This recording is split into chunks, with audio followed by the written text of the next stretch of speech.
Assalamualaikum warahmatullahi wabarakatuh. Waalaikumsalam warahmatullahi wabarakatuh. Bismillahirrahmanirrahim. Alhamdulillahirabbil alamin. Wassalatu wassalamu ala asrofil anbiya'i wal mursalin sayyidina wa maulana Muhammadin wa ala alihi wa sahbihi ajma'in, amma ba'du.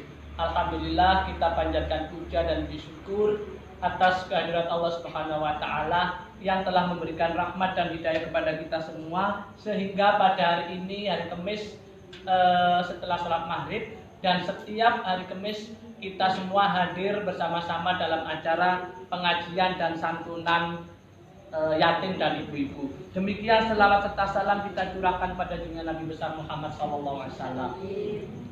Untuk mempersingkat waktu, langsung kita mengaji fikih bersama-sama, menjawab pertanyaan-pertanyaan donatur dan jamaah, agar kita semua menjadi orang yang lebih mengerti, lebih selamat, lebih soleh, barokah dunia akhirat. Amin. Satu pertanyaan, jawabannya cukup panjang. Pertanyaannya yaitu, bagaimana menurut syariat Islam mengenai alat musik dan lagu-lagu yang disampaikan oleh Rasulullah SAW dan diringkas oleh para alim ulama NU, MUI, dan ulama-ulama se-Indonesia. Hukum musik dan lagu-lagu. Kita menjawab masalah musik dan lagu-lagu itu hukumnya sangat luas. Jadi pertama, hukumnya bisa halal, yang kedua bisa haram, yang ketiga haram tapi hadisnya dhaif, dan yang keempat adalah halal, haram, dan subhat yang diringkas oleh para alim ulama dari hadis sahih. Penjelasan pertama, hukum musik pertama adalah haram. Kenapa kok haram? Ini secara umum, bukan dangdut, jorok, dan lain-lain. Secara umum, hukum musik itu haram secara umum. Karena musik dianggap bisa menimbulkan maksiat, bisa mengundang maksiat, dan juga bisa melupakan kita kepada Allah. Itu hukum pertama. Hadis tersebut diringkas menjadi makalah yang bunyinya begini: Bismillahirrahmanirrahim. Alatul musiki min ba'di alatil lahwi.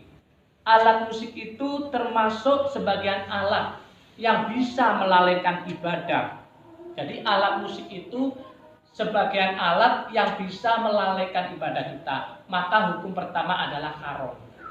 Kemudian hukum yang kedua adalah boleh. Makanya kita tinggal memilih, ada halal, haram, subhat. Kita tinggal memilih saja, tergantung dari pemakaian alat musik dan lagu-lagu tersebut. Hukum yang kedua adalah boleh. Boleh jika musik itu digunakan untuk mendekatkan diri kepada Allah, untuk mengingatkan kita kepada Allah.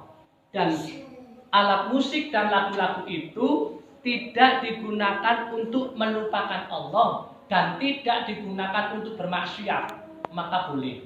Jadi hukum yang kedua boleh. Kemudian kenapa kok ada yang boleh tidak boleh? Karena dalil itu luas, ada yang sahih, ada yang dhaif, ada yang benar, ada yang ragu, tidak jelas, lemah. Kemudian ulama itu juga banyak, maka kita perlu mengaji lagi dari beberapa pendapat kiai-kiai dan hadis-hadis. Dalil yang kedua yang boleh adalah Bismillahirrahmanirrahim. Al-hukmu yad'ur ma'ilatihi wujuda wa adama. Hukum itu berputar. Hukum agama itu bisa berubah. Hukum agama itu bisa berubah berdasarkan ilahnya, berdasarkan alasannya. Alasan yang hak, yang benar. Ada atau tidak adanya suatu alasan itu bisa berpengaruh kepada hukum. Jadi hukum itu bisa berubah, tapi yang berubah yaitu para kiai-kiai, keputusan kiai, karena tergantung kondisi dan alasannya. Kalau kita orang biasa tidak bisa merubah hukum, maka kita harus mendengarkan ceramah ulama di sini agar mengerti. Demikian itu penjelasan pertama dan kedua, halal dan haram. Yang ketiga, pendapat yang ketiga adalah haram.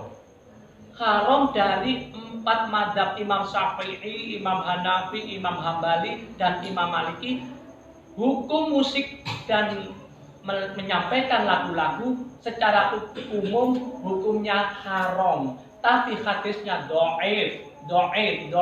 Apa dhaif? Lemah. Jadi semua hadis yang disampaikan dari 4 mazhab, yang paling sempurna 4 mazhab itu hukumnya lemah, yang mengatakan haram. Jadi yang mengatakan haram itu dalilnya lemah, dhaif. Nah, maka kita cari dalil yang keempat, yaitu dalil yang sempurna. Jawaban yang keempat ini yang lebih sempurna. Yang keempat, hukum musik dan menyampaikan lagu-lagu halal, haram, dan subhat. Bisa halal, bisa haram, bisa subhat atau tidak jelas, campur-campur. Kenapa? Karena tergantung dari pemakaian alat musik dan lagu-lagu itu sendiri. Ini dalil yang sempurna. Jadi semua dalil-dalil mengenai musik dan lagu-lagu itu semuanya hadisnya dhaif, lemah. Kecuali satu, nun sewu, satu dalil yang sahih, maksud saya bukan dhaif. Dalil yang sahih, yang kuat, yang benar, bahwa musik itu bisa halal, bisa haram, bisa subhat, tergantung dari yang memakainya. Jadi dalil yang kelima ini, maksud saya dalil yang keempat ini adalah dalil yang sahih, yang benar, yang bisa kita jadikan pegangan, bisa halal, haram, bisa subhat. Dalil ini diriwayatkan oleh Imam Bukhari.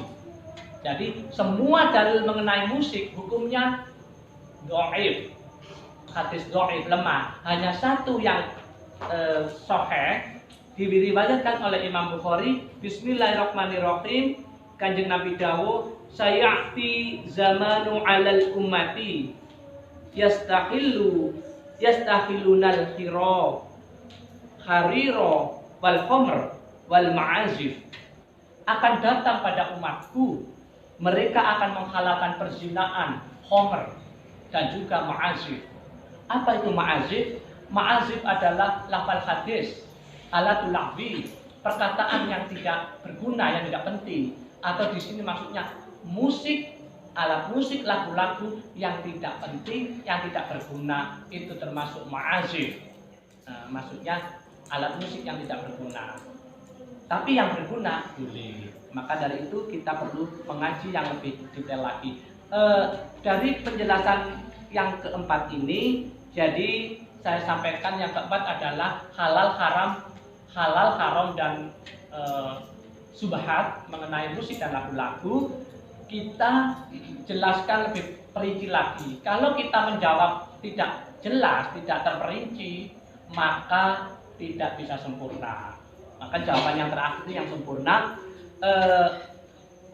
Dari hadis sahih tadi, ada 5 hal yang harus kita perhatikan dalam menjawab mengenai hukum alat musik dan lagu-lagu yang disampaikan oleh kita semua atau yang ada di televisi itu. Yang harus diperhatikan untuk menjawab halal, haram, dan subhat. Pertama, siapa yang menyanyikan lagu? Siapa yang menyanyikan lagu dan menampilkan alat musik? Yang kedua, bagaimana hukum menyampaikan lagu? Pertama, siapa yang menyanyikan dan menampilkan alat musik? Yang kedua, bagaimana hukum menampilkan lagu? Yang ketiga, bagaimana hukum menampilkan alat musik? Jadi alat musiknya yang dibahas. Dan yang keempat adalah masalah waktu menyampaikan musik dan lagu. Yang terakhir adalah masalah tempat. Yang terakhir, yang kelima adalah masalah tempat menyampaikan alat musik dan lagu. Kita perinci lagi dari 5 hal yang menyempurnakan jawaban mengenai alat musik tadi itu. Yang pertama, siapa yang menyampaikan lagu? Siapa yang menyampaikan lagu tersebut? Hukumnya pertama adalah boleh. Pertama, boleh menyampaikan lagu itu, menyampaikan lagu dan alat musik itu boleh jika laki-laki dan perempuan menyampaikan lagu dan alat musik auratnya tertutup. Nah, itu boleh laki-laki dan perempuan auratnya tertutup. Kemudian tidak boleh ada goyangan yang mengumbar maksiat, mengumbar syahwat, menimbulkan mudorot. Itu boleh kalau tidak menimbulkan mudorot. Kemudian penjelasan pertama itu boleh dikembangkan lagi dari penjelasan pertama masalah yang menyampaikan itu ada hukum haram. Hukum haram di sini laki-laki dan perempuan yang menyampaikan alat musik dan lagu walaupun auratnya tertutup, mohon maaf didengarkan, walaupun auratnya tertutup tapi ada goyangan-goyangan yang ini attack libido, memancing syahwat, menimbulkan seks, menimbulkan gairah seks, kemudian menimbulkan mudorot, itu jelas haram hukumnya. Haram yang berikutnya, laki-laki dan perempuan yang auratnya terbuka. Laki-laki dan perempuan yang auratnya terbuka menyampaikan alat musik dan lagu jelas haram.